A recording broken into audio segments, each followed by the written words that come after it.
या तयार केलेल्या खताच्या वापरामुळे जास्वंदचे झाड हे कळ्या आणि फुलांनी अगदी भरगच्च होऊन जाईल। नमस्कार, स्वागत आहे तुमचे आपले यूट्यूब चॅनेल SP गार्डनिंग मराठीमध्ये।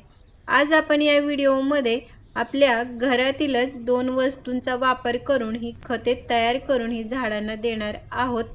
तर ही खत कसे तयार करायचे, त्याचा वापर झाडांना कसा आणि किती प्रमाणामध्ये करायचा हे आपण पाहणार आहोतच, पण त्याचबरोबर झाडाची काळजी कशी घ्यायची, त्यासाठी कोणती कामे करायची हे देखील पाहणार आहोत। तर त्यासाठी व्हिडिओ कुठेही स्किप न करता शेवटपर्यंत नक्की पहा। आणि जर तुम्ही चॅनेलवरती नवीन असाल तर चॅनेलला सबस्क्राईब करायला हे विसरू नका। जास्वंदच्या झाडासाठी आज आपण या लिंबाच्या सालींचा वापर हा करणार आहोत।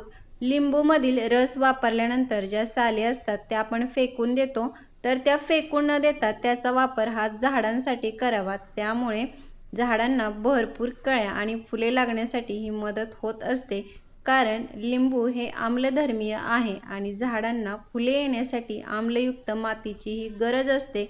त्यामुळे आपण जर या लिंबाच्या सालींचा वापर झाडांना केला तर झाडांना भरपूर फुले लागतात। आता या लिंबाच्या ज्या साली आहेत त्याचा वापर कसा करायचा, तर ह्या ज्या साली आहेत त्या 2 ते 3 दिवसासाठी ह्या आपल्याला पाण्यामध्ये ह्या भिजत ठेवायच्या आहेत आणि नंतर त्याचा वापर हा करायचा आहे। जर तुम्हाला लगेच याचा वापर करायचा असेल तर ह्या साली एक 4 ते 5 मिनिटं पाण्यामध्ये गॅसवरती ह्या उकळत ठेवायच्या आणि ते पाणी थंड झाल्यानंतर तुम्ही झाडांना हे वापरू शकता। लिंबाच्या सालीसोबत आपल्याला अजून एका वस्तूचा वापर करायचा आहे, ते आपण पाहणार आहोतच। झाडांच्या वाढीसाठी, भरपूर फुलांसाठी त्यांना वेळोवेळी योग्य ती खते ही द्यावी लागतातच आणि जास्वंद हे गुलाबाच्या झाडाप्रमाणेच हे एक हेवी फीडर प्लांट आहे। त्यामुळे दर 8 ते 10 दिवसांनी याला अदलून बदलून खते ही द्यावीच लागतात, तरच झाडाला अशी भरपूर फुले ही लागत राहतात। झाडांना खते देण्याबरोबरच भरपूर सूर्यप्रकाश हा मिळायला हवा। आता हिवाळ्यामध्ये झाडाला ऊन हे थोडे कमी मिळते, त्यामुळे हे कुंडीमध्ये लावलेली ही जी झाडे आहेत ती अशा ठिकाणी ठेवा ज्या ठिकाणी झाडाला दिवसभरामध्ये एक 4 ते 5 तास एवढे तरी ऊन हे मिळेल।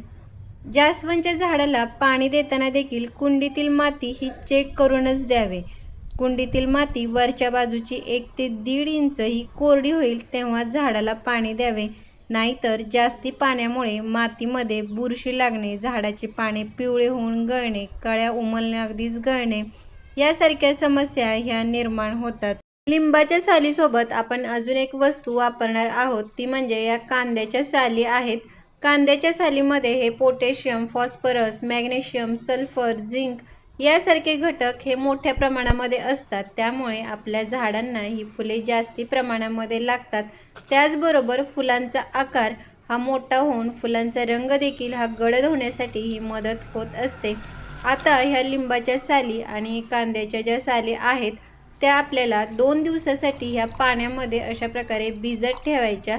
भिजत ठेवल्यामुळे या सालींमधील सर्व पोषक तत्वे ही पाण्यामध्ये उतरतात आणि आपले हे खत तयार होते। 2 दिवसानंतर पाण्याचा रंग तुम्हाला अशा प्रकारे बदललेला हा दिसून येईल, म्हणजेच आपले हे खत तयार झालेले आहे। या तयार केलेल्या पाण्याचा वापर तुम्ही झाडांना फक्त खत म्हणूनच नाही तर कीटकनाशक म्हणून देखील हा करू शकता। कांद्याच्या सालीच्या उग्र वासामुळे झाडाला लागलेली जी कीड आहे ती निघून जाण्यासाठी ही मदत होते आणि लिंबाच्या सालीच्या वापरामुळे झाडावरची पाने हिरवीगार आणि चमकदार होतात। आता हे जे तयार केलेले खत आहे ते एखाद्या गाळणीच्या किंवा कपड्याच्या साहाय्याने हे गाळून घ्यायचे आणि गाळून घेतल्यानंतरच आपल्याला त्याचा वापर हा झाडांना करायचा आहे। जर तुमच्याकडे जास्ती लिंबाच्या साली असतील तर त्या तुम्ही सुकवून ठेवून तुम्हाला हव्या तेवढा त्याचा वापर हा तुम्ही करू शकता। आता हे गाळून घेतल्यानंतर ह्या ज्या साली आहेत त्याचा वापर तुम्ही अजून एकदा खत म्हणून करू शकता।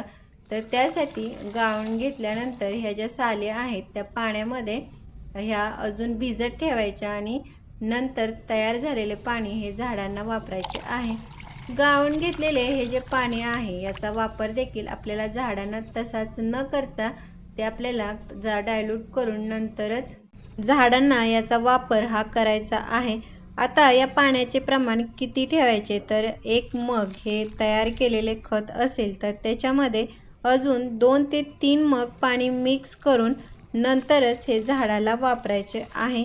तर अशा प्रकारे लिंबाच्या साली, कांद्याच्या सालींचा वापर करून जर तुम्ही खत तयार करून या झाडांना दिले तर झाडांना भरपूर अशा कळ्या आणि फुले लागण्यासाठी ही मदत होईल. तर कसा वाटला व्हिडिओ मला कमेंट बॉक्समध्ये नक्की सांगा. भेटूयात पुढील व्हिडिओमध्ये. तोपर्यंत बाय.